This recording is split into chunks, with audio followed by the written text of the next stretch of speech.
오늘 말씀을 가지고 예수 그리스도의 영광이라는 제목으로 함께 은혜 받기를 소망합니다. 우리 교회 표어가 뭔지 다 아시지요? 내가 너희를 높이리라. 이때 너희는 바로 우리 교회를 얘기하고 있습니다. 교회의 머리는 예수 그리스도시죠. 한 해 부어주신 하나님의 은혜가 참으로 컸습니다. 그 영광이 무엇인지 우리가 다시 기억하고 묵도하고 참여할 수 있는 오늘 또 한 주간이 되길 주님의 이름으로 축원드립니다. 예수 그리스도의 영광, 첫 번째로는 성육신의 영광입니다. 예수 그리스도의 영광 첫 번째가 무엇이라고요? 성육신의 영광입니다. 오늘 본문 14절 말씀 함께 봉독하겠습니다. 시작. 말씀이 육신이 되어 우리 가운데 거하심에 우리가 그의 영광을 보니 아버지의 독생자의 영광이요 은혜와 진리가 충만하더라. 아멘. 이 말씀의 의미는 무엇입니까? 하나님이 인간이 되셨다라는 의미입니다. 태초부터 계셨던 분이, 하늘에 계셨던 분이 이 땅으로 내려오셨다는 말입니다. 모든 것을 말씀으로 창조하셨던 그분이 말씀이신 예수님으로 이 땅의 인간으로 내려오셨다라는 말씀입니다. 그분이 바로 예수 그리스도이신데 이것을 신학적인 용어로 성육신이라고 말합니다. 그럼 왜 하나님께서 도대체 하나님이 왜 인간이 되셨을까요? 하늘의 영광을 왜 이렇게 마다하시고 인간으로 내려오셨을까요? 도대체 그럴 필요가 있으셨을까요? 그 이유가 무엇일까요? 한마디로 성경은 바로 우리를 구원하시기 위해서 내려오셨다고, 우리를 사랑하시기 때문에 성육신하셨다고 성경은 말씀해주고 있습니다. 그러므로 성육신의 의미는 뒤집어 보면 한마디로 죽음이고, 성육신은 뒤집어 보면 구원의 의미를 담고 있습니다. 성육신이 어떤 의미를 담고 있다고요? 죽음을 의미하고 있고 또 구원을 얘기해주고 있습니다. 마치 주일학교 선생님들이, 학교 선생님들이 아이들을 가르치기 위해서, 잘 양육하기 위해서 눈높이에 맞춰서 이해를 하고 또 설득을 시키는 그 수고로움을, 번거로움을 마다하지 않는 것처럼 하나님 아버지께서 그 모든 인생의 구원의 이치들을 말씀으로 다 만들어 놓으셨는데 그것을 이해하지 못하고 그것을 품지 못하고 그것으로 말미암아 온전히 구원받지 못하니 인간의 몸으로, 인간의 편에서 인간에게 그것을 온전히 증거하기 위해서 성육신하러 죽으러 내려오셨고 구원하러 내려오셨다는 것이 성육신의 의미입니다. 그러므로 모든 인간의 구원의 출발점은 성육신에서 비롯됐다 해도 과언은 아닌 것입니다. 모든 인간 구원의 출발점이 어디라고요? 성육신에서 출발했습니다. 그럼 예수님이 성육신 하셨으니 우리는 예수님을 따르는 그리스도인이잖아요. 그러면 예수님의 성육신을 우리 성도들은 어떻게 적용을 할까요? 예수님이 성육신 안에서 영광을 받으셨다면 우리 또한 우리의 신앙의 몸으로, 우리의 성도의 상황에서 성육신하는 영광이 과연 무엇일까요? 한마디로 얘기하면 기독교는 낮아지는 종교입니다. 기독교는 무엇이라고요? 낮아지는 종교예요. 기독교는 겸손하는 운동입니다.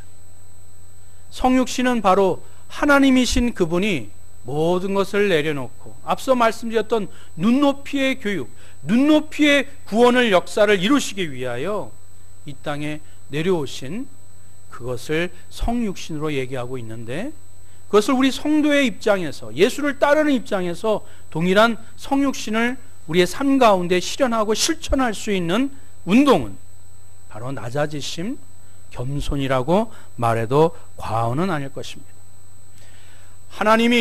하나님이신 예수님이 인간의 몸으로 내려오실 때 영원 구원의 시작이 일어났다면 우리도 우리의 삶의 현장에서 낮아지고 겸손해질 때 비로소 이웃 사랑의 시작이 비롯되는 것입니다. 우리도 겸손하게 낮아지게 될 때에, 성육신을 실천하게 될 때에 우리 가족 구원이 시작되어지고 이웃 사랑의 구원이 시작된다는 것을 주님께서 몸소 실천하여 우리에게 본을 보여주신 줄 믿습니다. 그래서 요한복음 17장 18절에 이렇게 말씀해 주고 계세요. 우리 다 같이 한번 읽어볼까요? 시작. 죄송합니다. 요한복음 17장 18절입니다. 시작. 아버지께서 나를 세상에 보내신 것 같이 나도 그들을 세상에 보내었고, 하나님께서, 아버지 하나님이 그 아들을 인간의 몸으로 보내신 것 같이 예수 그리스도도 우리를 어디로 보내셨다고요? 세상에 보내셨다고 말씀해 주고 있습니다. 예수님이, 하나님이신 그분이 성육신 하셨다면 우리도 세상에서 성육신 하라는 말씀입니다. 세상에서는 어깨를 짚고 남의 등을 밟고 성공하라고 성공의 원리를 외치지만 우리 교회 안에서는 오히려 낮아지고 겸손하고 배려하고 또 사랑하라고, 희생하라고, 예수님이 성육신으로 죽으러 오셨던 것처럼, 남을 구원하러 오셨던 것처럼 우리 삶 가운데 성육신하러 우리에게 이 세상에 보내셨다라고 말씀해 주고 있습니다. 그럼 이 얘기를 확대 우리가 해석한다면 무엇을 얘기하고 있지요? 우리가 거룩해진다라는 것이, 하나님을 찬양하고 영광 올려드리는 그 신앙의 고백이 교회 안에서만 머물러서는 안 된다라는 것입니다. 교회에서도 하나님이 영광을 받으시는 것처럼 우리 가정에서도, 직장에서도 하나님이 하나님 되게 하심을, 그것이 바로 하나님께서 우리에게 바라시는 바요, 그것이 하나님이 영광을 받으시는 이 하나님의 믿음의 역사이며 또 하나님의 명령이 되는 것입니다. 종교개혁자 마틴 루터가 바로 이 말을 했어요.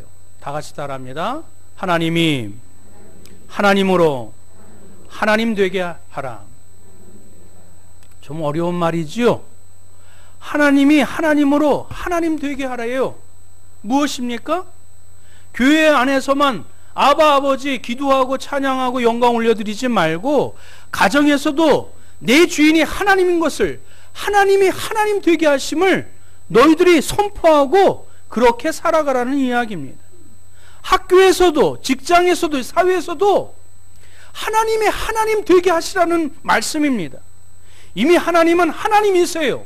그러나 나로 하여금 하나님으로부터 합당한 영광을 받으실 수 있도록, 그 이름이 존귀함을 받으실 수 있도록 나로 말미암아, 우리로 말미암아, 먼저 예수 그리스도를 믿었던 믿음의 백성들로 말미암아 많은 사람들이 하나님이 하나님이시구나, 그렇게 인정할 수 있도록 하나님으로 하나님 되게 하라, 이것을 기치 높이 선포했었던 귀한 주님의 명령입니다. 사랑하는 성도 여러분, 우리 인간은 우리의 본성상 좀 편해지기를 원해요. 그래서 사람도 편한 사람을 만나려고 해요. 좀 끼리끼리 만나려고 해요. 결이 같고 또 급이 같고 수준이 맞는 사람들, 편한 사람들을 만나려고 해요. 그건 본성이에요. 그러나 우리 주변에 힘들게 하는 사람이 있어요, 없어요? 나를 어렵게 만드는 사람이 있어요, 없어요? 나와 좀 약간 안 맞는 듯한 사람이 있어요, 없어요? 만약 있다면 여러분들은 지금 성육신 하고 있는 사람들이에요. 이 세상에 내려와서 이 땅의 생명을 가지고 살아가게 될지 왜 인생에 어려움이 없겠습니까? 왜 슬픔이 없겠습니까? 왜 아픔이 없겠습니까? 그런 사람이 우리 주변에 있다라는 이야기는 그들 가운데 하나님이 오늘도 우리에게 세상에 보내셨다고 말씀해주고 있잖아요. 세상에 빛으로 보내셨다고 말씀해주고 있잖아요. 그럼 우리가 빛이라고 주님이 말씀하셨죠. 그럼 세상에 빛으로 보내셨다면 세상은 뭐라고 전제하고 있습니까? 세상은 어둠이, 세상은 상처받고 힘들어하고 어려워하고 나와 수준이 맞지 않고 또 결이 다른 사람들이 있다라는 이야기예요. 그런데 그런 어둠 속에서 빛의 역할을 감당하라는 것이 주님의 말씀이요, 주님이 성육신 하셨던 것처럼 우리도 세상에 보내신 하나님의 뜻이라는 것입니다. 그러니 그 어둠 가운데, 그 상처 많은 사람들 가운데, 그 나와 맞지 않은 사람들 가운데 예수 그리스도의 사랑으로, 예수 그리스도의 말씀으로 그들이 치유함 받고 하나님의 자녀가 되는 영광, 그것을 주님이 바라보시고 기대하시고 우리에게 요구하시는 거예요. 그것이 예수 그리스도의 영광이 되는 것이며, 우리가 그 영광을 목도하게 될 때, 아, 그렇구나, 이것이 세상을 살아가는 맛이구나, 신앙생활하는 맛이구나, 우리가 교회를 다니는 그 기쁨이구나, 보람이구나, 그런 감격과 기쁨이 우리 심령 가운데 풍성하게 될 줄 믿습니다. 우리 14절 말씀 한번 볼까요? 우리 다 같이 한번 읽어봅니다. 시작. 말씀이 육신이 되어 우리 가운데 거하심에 우리가 그의 영광을 보니 아버지 독생자의 영광이요 은혜와 진리가 충만하더라. 할렐루야. 어둠 가운데 빛으로 우리가 부르심을 받은 줄 믿습니다. 세상에 상처받고 힘들어하고 물질은 또 이렇게 많아지는, 이렇게 넉넉해지는 상황 가운데 있다 할지라도 우리 심령은 자꾸 연약해져요. 쉽게 상처받고 쉽게 불안해지고 쉽게 또 갈등해 되어져요. 그 가운데 우리가 들어가서 그들의 어두움에, 그들의 문제에, 그들의 아픔에 빛을 밝혀주시고 예수 그리스도의 말씀으로 그들도 우리와 한 가지로 하나님의 자녀가 되도록 우리가 그 부르심을 받았으니 그 하나님의 영광을 함께 하나님 앞에 돌려드릴 수 있는 믿음의 역사가 저와 여러분들에게 있기를 주님의 이름으로 축원드립니다. 두 번째, 예수 그리스도의 영광은 은혜 위에 은혜의 영광입니다. 예수 그리스도의 영광 두 번째가 무엇이라고요? 은혜 위에 은혜의 영광이에요. 우리 16절 한번 다 같이 한번 읽어보겠습니다. 시작. 우리가 다 그의 충만한 데서 받으니 은혜 위에 은혜로라. 이 말씀은 예수님이 어떠한 분이신지를 한마디로 집약해서 말씀해 주어요. 예수님이 어떠한 분이시라는 거예요? 충만한 분이라는 이야기. 예수님이 풍성하신 분이라는 말씀입니다. 예수님이 마르거나 또 이 부족함이 있거나 그침이 있는 분이 아니라 넉넉하고 풍요로운 분이라고, 충만하신 분이라고 성경은 말씀해 주고 있습니다. 다시 말해서 예수 그리스도 안에서 모든 충만함이 다 깃들어 있다라고 성경은 우리에게 선포해 주고 있는 것입니다. 우리 골로새서 말씀 다시 한번 읽어봅니다. 시작. 아버지께서는 모든 충만으로 예수 안에 거하게 하시고 그 안에는 지식과 지식의 모든 보혜가 감추어져 있느니라. 그 안에는 신성의 모든 충만이 육체로 거하시고. 할렐루야. 예수 그리스도 안에 무엇이 있다고요? 충만함이 있어요. 그 가운데 지혜가 있고요, 또 지식이 있고요, 또 성령이 충만하고요, 평안이 있고요, 생명이 있고요, 기쁨이 넘치다고 성경은 늘 우리에게 말씀해 주고 있습니다. 우리가 세상에서 필요한 모든 것들이 어디 안에 있다? 어디 안에 있다? 예수 그리스도 안에 있다라고 말씀해 주고 있습니다. 고갈되지 아니하는, 부족해서 다툼이 있거나 빈약해서 마음이 상하지 아니하는 그런 충만함이 어디에 있다? 예수 그리스도 안에 있다라는 것입니다. 그러니 우리가 예수님을 만나면, 예수 안에 들어가면, 예수님 앞에 간구하면 이 모든 충만함을 다 받을 수 있고 누릴 수 있다라는 것이 성경의 증언의 말씀인 것입니다. 할렐루야. 예수님께 나아가면 생명이 있습니다. 내가 그들에게 영생을 주노니 영원히 멸망하지 아니할 것이요 또 그들을 내 손에서 빼앗을 자가 없느니라. 예수 안에는 평안이 있습니다. 평안을 너희에게 끼치노니 곧 나의 평안을 너희에게 주노라. 내가 너희에게 주는 것은 세상이 주는 것과 같지 아니하리라. 너희는 마음에 근심하지도 말고 두려워하지도 말라. 또한 예수 안에 기쁨이 있습니다. 우리 다 같이 한번 읽어볼까요? 시작. 내가 이것을 너희에게 이름은 내 기쁨이 너희 안에 있어 너희 기쁨을 충만하게 하려 함이라. 할렐루야. 그러니 예수 그리스도 안에 물질적인 것뿐만 아니라 영적인 것뿐만 아니라 우리가 필요로 하는 모든 것들이 다 어디에 있다? 예수 그리스도 안에 있다라는 것입니다. 하나님께서는 우리 성도가 부족한 가운데 살기를 원치 않으세요. 궁핍한 가운데 살기를 원치 아니하십니다. 가난한 가운데 살기를 원치 아니하십니다. 우리가 이 땅에 하나님께서 허락하여 주신 온갖 좋은 아름다운 신령한 것들을 다 누리기를 원하십니다. 할렐루야. 여러분 자녀에게 다 주기를 원하시지요? 그래요, 안 그래요? 하물며 하나님께서는 우리에게 예수 그리스도를 믿는 모든 믿음의 백성들과 자녀들에게 다 주고 싶은 것이, 아니 또 이미 예수 그리스도를 내어주신 만큼 이미 허락하여 주신 분이 우리가 섬기는 하나님이신 줄 믿습니다. 예수 안에 모든 온갖 좋은 아름다운 그 풍성한 것들이 예수 안에 다 담겨져 있습니다. 그래서 시편 기자는 우리가 잘 알고 있는 것처럼 23편 1절에 뭐라고 얘기하고 있어요? 여호와는 나의 목자시니 내가 부족함이 있다 없다? 없으리로다. 할렐루야.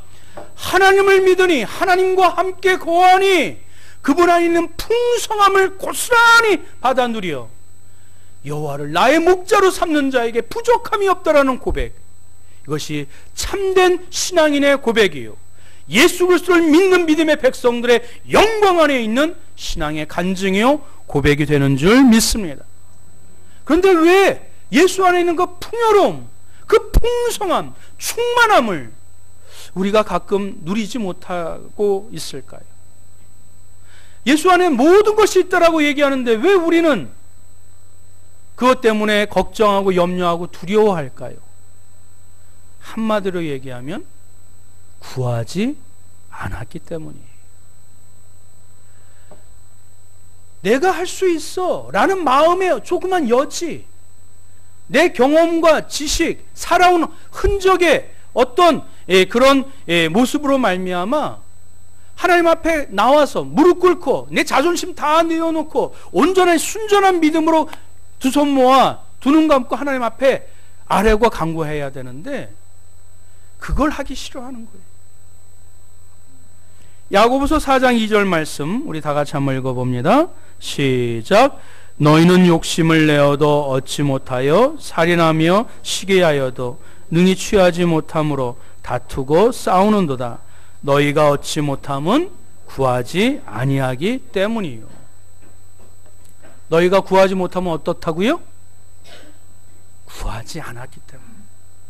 예수 그리스도의 이름으로 우리가 기도하지 않았기 때문에 하나님께서 예수 안에 모든 것이 충만함이 다 담겨져 있는데 지식과 지혜와 또 신령한 모든 것들이, 그 모든 재화와 우리가 누리고 싶은 모든 아름다운 것들이, 풍요로운 것들이 다 담겨져 있는데 우리가 구하지 않았기 때문이라고 안타까워하시면서 주님이 말씀해 주고 계십니다.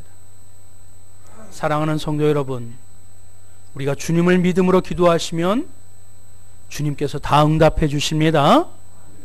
그 예수 그리스도 안에 있는 풍요로움 다 누리도록 아낌없이 다 내어주시는 분이 우리가 섬기는 하나님이신 줄 믿으시기 바랍니다. 그런데 오늘 말씀에 뭐라고 말씀해 주고 있어요?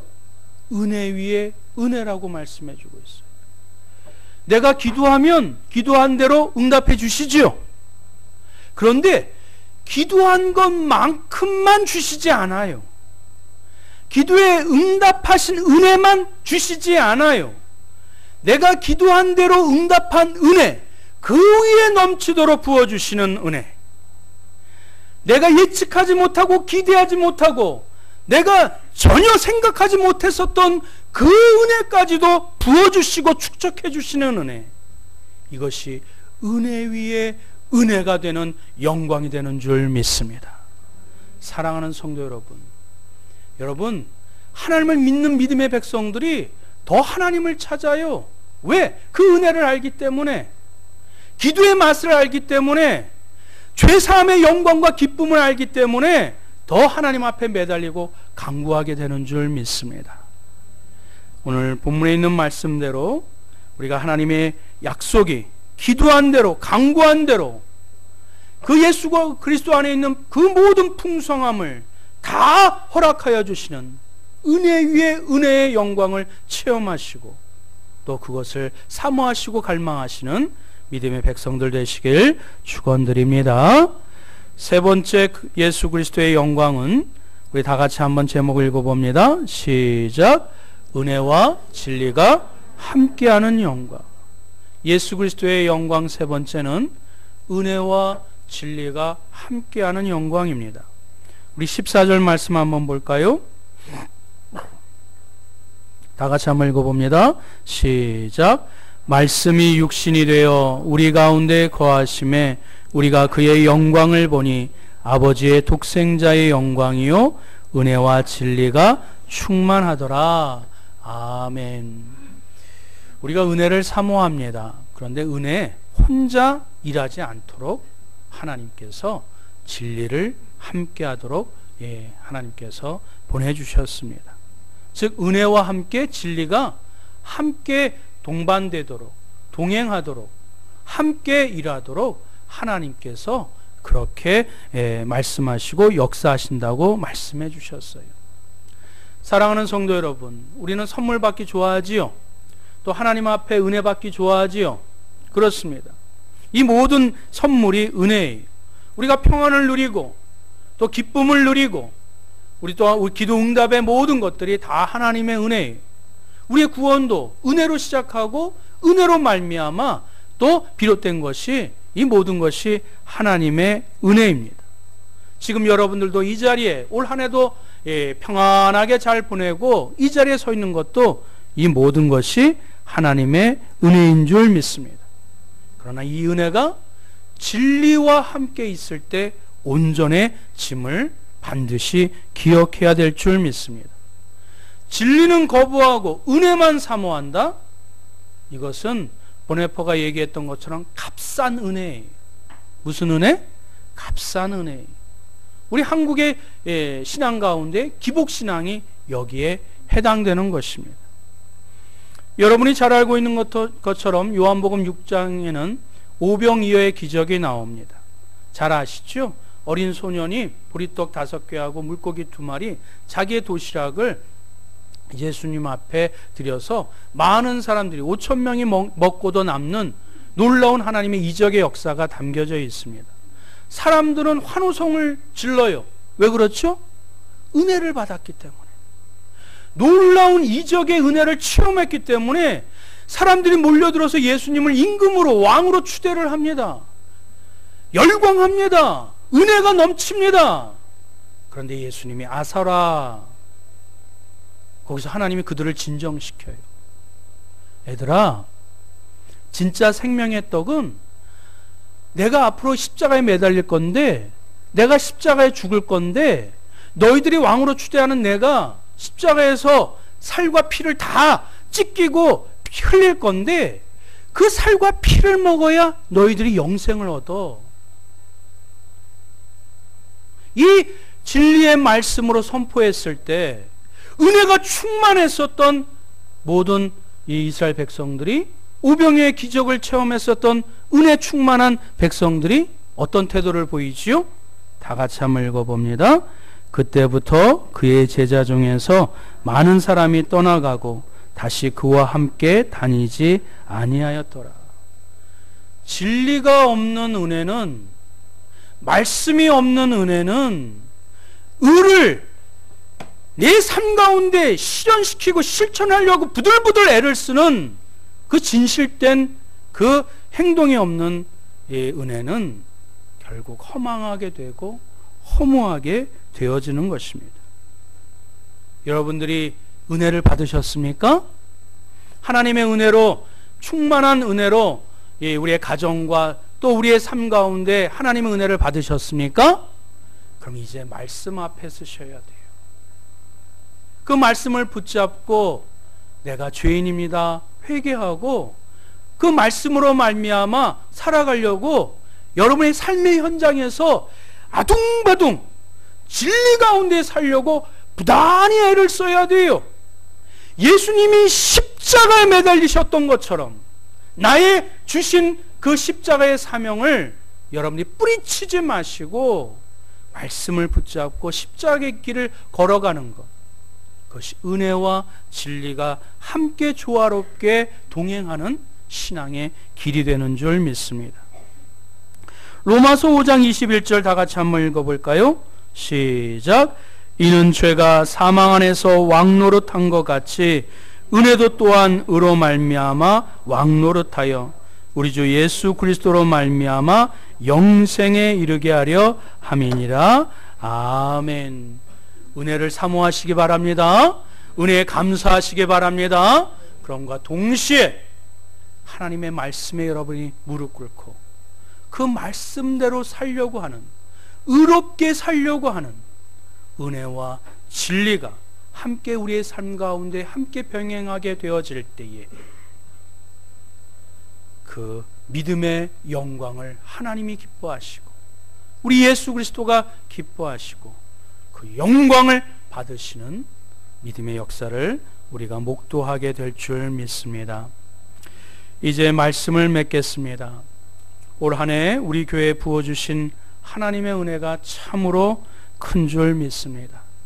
성육신처럼 겸손하게 낮추신 영광, 기도한 것보다 더 넘치도록 부어주신 영광, 은혜와 진리, 이것이 함께 어우러져 충만한 영광을 하나님께서 허락해 주셨습니다. 하나님께서 우리 교회를 높여주셨습니다. 하나님께서 여러분의 가정을 높여주신 줄 믿습니다. 하나님께서 여러분의 직장터를, 사업장을 높여주신 줄 믿습니다. 하나님께서 여러분의 선한 영향력을 높여주신 줄 믿습니다. 이 모든 것이 하나님의 은혜인 줄 믿습니다. 내년에도 우리 구주 예수 그리스도의 영광이 더 충만하시길, 그것을 사모하면서 믿음으로 올 한 해 감사로 마무리하시고 또 소망으로 새해를 맞이하시는 저와 여러분들 되시길 주님의 이름으로 축원드립니다. 아멘.